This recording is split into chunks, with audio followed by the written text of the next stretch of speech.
Hello বন্ধুরা, তো চলে এলাম তোমাদের সাথে অনেকদিন পরে আবার একটা এই ডেলি ব্লগ রেসিপি ভিডিও বলতে পারো। তো সবাই কেমন আছো? তো এখানে আজকে আমরা বানাচ্ছিলাম বাড়িতে শীতকালে স্পেশাল গরমকালের পিঠে। তো যাই হোক, এটা হচ্ছে আমার বর, তোমরা সবাই চেনো আপাতত। তো এখানে নারকেল ভেঙে নিয়েছে, নারকেল ভেঙে নিয়ে দেখেছো মুখের এক্সপ্রেশনটা, শুধু দেখো গাইস, মুখের এক্সপ্রেশন এইভাবে কে নারকেল কোড়ায়। যাই হোক, আমার বর করাচ্ছে, এখানে আমি বসে বসে দেখছি। না, আমি তো কিছু করিনি, করেছি মিথ্যে নয়, আমি করেছি, ঠিক আছে। তো আমার বরই বললো দাও আমি নারকেলটা কুড়িয়ে দিই। বর নারকেলটা কুড়োচ্ছিল, তারপরে দেখো একটা নারকেলেই এতটাই হয়েছে। তো এবারে এই নারকেলটা কুড়িয়ে নিয়ে এবার এটাকে আমরা করব। তো এখানে আমরা কড়াইয়ের মধ্যে জল গরম বসিয়ে নিয়েছি। তা থেকে প্রথমে আমরা ডোটা রেডি করে নেবো। তো ডোটাকে রেডি করার জন্য আমরা জল গরম দিয়ে মাখবো, কারণ যেহেতু সুজি দেওয়া আছে, তো জল গরম দিয়ে মাখলে এটা তো ভালো হবে। তো গরমকালের জন্য, গরমকালে খাচ্ছি আমরা। তো যাই হোক, শীতকালে এত পিঠে পার্বণের সময় এক একটা নারকেল 60-70 টাকা দাম গেছে গাইস। তোমরা নিশ্চয়ই যারা যারা খেয়েছো জানো। তো যাই হোক, এখানে আমার শাশুড়ি মা আমাকে পরিমাণ ঢেলে দিচ্ছে, কারণ এত বড় হয়ে গেছি পুরোই ধামড়ি। তাও এখনও আমি নারকেল মানে কিছুর পরিমাণ করতে পারি না। তো যাই হোক, হাতে কম বেশি ওঠে আমার সবসময়।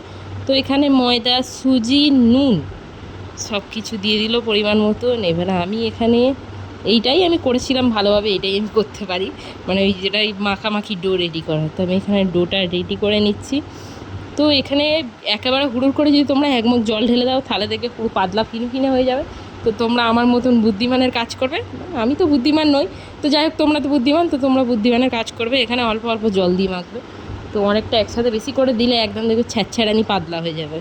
তো আমিও এখানে আমার শাশুড়ি মার কথা মতন, জলটা বিশাল গরম ছিল, বলেছিল একটা চামচ নিয়ে প্রথমে মিশিয়ে নিতে, কিন্তু আমি তো পাকা বুদ্ধি, তো আমি এখানে হাত দিয়েই মেখে নিচ্ছি। গরমকে সুপারম্যানের মতন হাত দিয়ে গরম জলটাকে, একদম গরম জল দিয়ে মেখে নিচ্ছে আটাটাকে।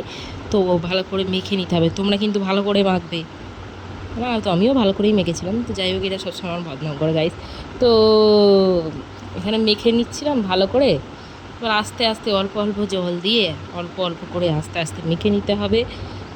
মেখে নেওয়া হয়ে গেলে তো ঠিক যেরকম আমি এই দেখো, এরকম যেরকম একটা ডো রেডি করেছি দেখতে পাচ্ছ, ভালো করে দেখো তোমরা কীরকমভাবে এইরকমভাবে ঘুরিয়ে ঘুরিয়ে পেঁচিয়ে পেঁচিয়ে মাখবে, যাতে একদম পুরো মাখাটা পুরো সলিড হয়। সলিড না, একটু নরম নরম রাখবে, কারণ একটু যদি শক্ত হয়ে যায় তাহলে পিঠেটা গিয়ে তোমার কপালে ছুঁড়ে মারলেও তোমার মাথাটা ফেটে যাবে, কিন্তু ওটা নরম হবে না। তো যাই হোক, আমি কিছু একটা বলছিলাম, হ্যাঁ আমার হাতের নখ দেখাচ্ছিলাম তোমাদেরকে। তো দেখো এই যেমন হাতের নখ আর কি মুখের এক্সপ্রেশন, এইভাবে দু হাত দিয়ে যেইটা ভাবে তোমার বর, আর এই আটাটা ভাববে তুমি, মানে এই আটাটা ভাববে তোমার বর আর এই হাতটা তোমার, ঠিক আছে। তো যাই হোক, এইরকমভাবে আটাটা মেখে রাখবে, এই যেরকম দেখালাম ওরকম দিয়ে চাপা দিয়ে রেখে দেবে। তো এবার চিনি তোমরা কী করো, নারকেলটাকে দিয়ে ভেজে তারপর চিনি দাও, কিন্তু না, এটা ভুল প্রসেস। তা আমিও আগে জানতাম যে এরকমভাবে করলে হয়তো হবে। তো যাই হোক, আমার বর বললো যে এইরকমভাবে করে দেখো, দেখবে নারকেলটার ভালো কালার হবে। চিনিটাকে ফার্স্টে ক্যারামেলাইজ করে নিতে হবে। তো এবার এটাকে অনেকক্ষণ সময় লাগবে, এটা অনেকক্ষণ সময় লেগেছে, আমার বিরক্ত হয়ে গিয়েছিলাম আমি। তো এখানে এইভাবে চিনিটাকে দিয়ে ভালো করে গলাতেই থাকতে হবে। তো এইভাবে গলিয়ে নেবে তোমরা, এমনভাবে গলাবে, এইটা কিন্তু কারোর কেউ আমার যেন কেউ খালি হাত দিতে যেও না, তাহলে কিন্তু পুরো হাতের ষষ্ঠী পুজো হয়ে যাবে তোমাদের। তো এইভাবে যেরকম যখন দেখবে পুরো ব্রাউনিশ হয়ে যাবে, এটা এর মধ্যে দিয়ে দেবে তোমাদের সেই নারকেল কুড়োনোটা দিয়ে ভালো করে আস্তে আস্তে নাড়তে থাকবে। এইভাবে যেইভাবে নাড়ছি সেইভাবে নাড়তে থাকবে, পুরো নারকেলের সাথে চিনির গোলাটা মিক্সড করে নেবে গাইস, মিক্সড করে নেবে, হাত চালাতেই থাকবে। হাত যদি তুমি একবার থামিয়েছো দেখবে তাহলে তোমার নারকেল পুরো কড়ার সাথে মিশে যাচ্ছে। যাই হোক, নারকেলটা চিনিটা খুন্তিতে আটকে ছিল, সেটার জন্য আমি পরে প্রচুর কথা শুনেছি, তোমরা কিন্তু সেটা করবে না, খুন্তি থেকে চিনিগুলোকে ছাড়িয়ে নেবে। তো এইভাবে মিক্স করতে থাকবে। দেখবে আস্তে আস্তে আস্তে আস্তে তোমার নারকেলটা কী সুন্দর একটা সোনালি রং ধারণ করছে। এইভাবে সোনালি রং ধারণ করে নেওয়া হয়ে গেলে দেখবে তোমার আটাটা চিট মতন হবে, যেভাবে নাড়ু করো অবশ্যই তোমরা। তো এর মধ্যে তোমরা আরও অনেক কিছু দিতে পারো, আমি কিছু দিইনি। তো যাই হোক, নারকেলটা হয়ে গেল। তো এবারে নারকেলটাকেও আমরা চাপা দিয়ে রেখে দেবো, চাপা দিয়ে কেন রাখবো।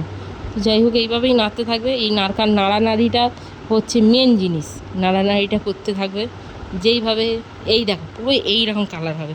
তো দেখতে পাচ্ছ এখানে আমার বর আর আমার শাশুড়ি, এটা আমি পারি না গাইস। আমি বললাম কি, আমি হচ্ছে ওই টুকটাক কাজ পারি, যেগুলো যেগুলোর কোনো দরকারই নেই এই লিস্টে, সবাই পারে ওগুলো। তো যাই হোক, এখানে আমার শাশুড়ি মা, এখানে আমার বর করছিল আদলা ইঁটের মতন, আর আমার শাশুড়ি মা করছিল রাস্তায় স্টোন চিপের মতন। যাই হোক, সামনে বসে আছে, বড় বড় চোখ করে দেখছে। তো এইভাবে গোল গোল গোল গোল করে ঘোরাতে হবে, এইভাবে গোল গোল গোল গোল করে ঘোরাবে। তো এইভাবে গোল গোল করে ঘুরিয়ে এইভাবে কড়াটাকে সামনে টেনে নিয়ে আসবে। তোমরা থালাতে ট্রান্সফার করে নেবে, আপনাদের বেশি বাসন যাতে না হয় সেই ভয়তে কড়াতেই রেখেছিলাম। তো যাই হোক, এইভাবে মুড়বে আস্তে আস্তে, এই যেরকম দেখিয়ে দিচ্ছি আমরা সেইভাবেই মুড়বে। কিন্তু তোমরা আবার যেন বেড়ে ওস্তাদি মেরে অন্যভাবে মুড়তে যাও, অন্যভাবে মুড়তে পারো, তোমরা ভালো ডিজাইন পারলে নিশ্চয়ই ভালোভাবে মুড়বে, আমার মতন কেন এরকম মুড়বে। তো যাই হোক, আমি তো পারি না কিছু। তো এবার যাই হোক, এই আমার বর এইরকমভাবে মুড়ছে, তোমরাও এইভাবে মুড়ে নেবে ভালো করে, আমার বরের থেকে শিখে নাও আমার বর কীভাবে মুড়ছে। হ্যাঁ, তো এইভাবে হাত দিয়ে ভালো করে চেপে চেপে মুড়বে।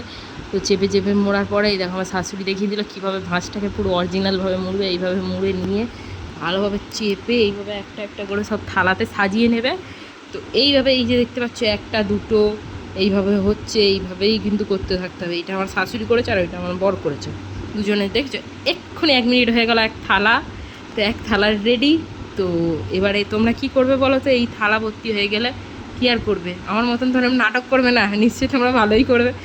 তো যাই হোক, কড়া বসিয়ে দেবে, এইসব ফালতু কথা বাদ দাও। কড়াটা বসিয়ে দিলে তার মধ্যে দুধটা দিয়ে দিলে, দুধটা দিয়ে দুধটাকে ফোটাতে হবে, দুধটা ফোটাতে থাকবে যখন দেখবে এইভাবে দুধের একটা ফুটন্ত ভাব এসে যাবে, সেই ফুটন্ত ভাবের মধ্যে তোমরা ওই যে করে রেখেছিলে আটার গোলার মতন পিঠে, ওগুলোকে এবার তোমরা আস্তে আস্তে আস্তে আস্তে আস্তে আস্তে ছেড়ে দেবে। ছেড়ে দিয়ে ভালো করে ছেড়ে দিয়ে আর কী করবে, ভালো করে আস্তে আস্তে আস্তে আস্তে মিশিয়ে নেবে। মিশিয়ে নেওয়ার পরে দেখে একটু ফোটাতে হবে, কারণ সিদ্ধ হওয়া না সিদ্ধ হওয়ার একটা ব্যাপার আছে। সিদ্ধ যদি না হয় তাহলে দেখবে পুরো কাঁচা থেকে যাবে, আর খাওয়ার সময় মুখের সাথে আটার সাথে লেপটে লেপটি হয়ে যাবে। তো যাই হোক, এইরকমভাবেই করবে তোমরা, কিন্তু বৃহস্পতি করবে না আমার মতন, আমি বৃহস্পত। তো যাই হোক গাইস, এইভাবেই মেশাতে থাকবে। তো এইভাবেই করার পরে খেয়ে দিয়ে আমাকে জানাবে কেমন হয়েছিল তোমাদের পিঠেটা। আমাদের পিঠেটা তো এরকমই হয়েছিল, তারপরে তোমাদের পিঠেটা কেমন হয়েছে সেটাও জানাবে। আমাদের পিঠেটা এরকম হয়েছিল। এটা কিন্তু শীতকালের খাবার, পৌষ পার্বণে আমরা খাচ্ছি গরমকালে। তো যাই হোক, আমরা শীতকালের খাবার গরমকালে খেতে থাকি। তোমরা আমাদের চ্যানেলটাকে একটা সাবস্ক্রাইব করে দাও। আর বারবার সাবস্ক্রাইবের কথা তোমাদের বলতে হয় কেন, তোমরা একটু ভালো করে প্রথম থেকে যদি ভিডিওটা দেখে থাকো এখন অবধি, তাহলে প্লিজ একটু লাইক কমেন্ট শেয়ার করে দিও। আর এই যে ফাইনাল লুকটাও তোমাদের সাথে শেয়ার করবো, আর তার উপর থেকে ঢেলে দেবে তোমাদের মনের আনন্দের মতন মিষ্টি। চিনি ঢেলে দিলে, আমরা অনেকটাই চিনি দিয়েছিলাম, প্রচুর মিষ্টি হয়ে গেছিলো, সবার রাত্রিবেলা খেয়ে আর গা গোলাচ্ছিলো। তো যাই হোক, তোমরা পরিমাণ মতন চিনি দেবে। আমাদের বাড়িতে সবাই প্রচুর মিষ্টি খায় গাইস, প্রচুর মিষ্টি খায়। এই মিষ্টি তো আমি মিষ্টি খেয়ে পাগল হয়ে গেছি। তো যাই হোক, এইটা হচ্ছে এদের ফাইনাল লুক। একদম দুধটা দেখেছো কীরকম ঘন হয়ে গেছিলো, একদম পুরো ঘন। এইভাবে ঘন হয়ে গেলে তোমরা এইভাবে এটাকে চামচ দিয়ে, আমার বর কাটতে পারছিল না, যাই হোক অনেক কষ্ট করে বেচারা কেটেছিল। তো এইভাবেই কেটেছিল। তো এর ভিতরটা কীরকম হয়েছিল সেটা আমি নিজে অনেকক্ষণ আগে খেয়েছি, ভুলে গেছি। তো যাই হোক, আমিও দেখে নিই, তোমরাও দেখে নাও, তার সাথে চ্যানেলটাকে সাবস্ক্রাইব করতে কেউ ভুলো না। আর ভিডিওটা কেমন লেগেছে একটা লাইক কমেন্ট শেয়ার করে দিও। আর এইরকম ভিডিও বারবার দেখার জন্য আমার চ্যানেলটাকে একটা সাবস্ক্রাইব করে আর বেল আইকনটাকে টিপে দিও। Thanks for watching, bye. বেশি বলে দিলাম, সরি।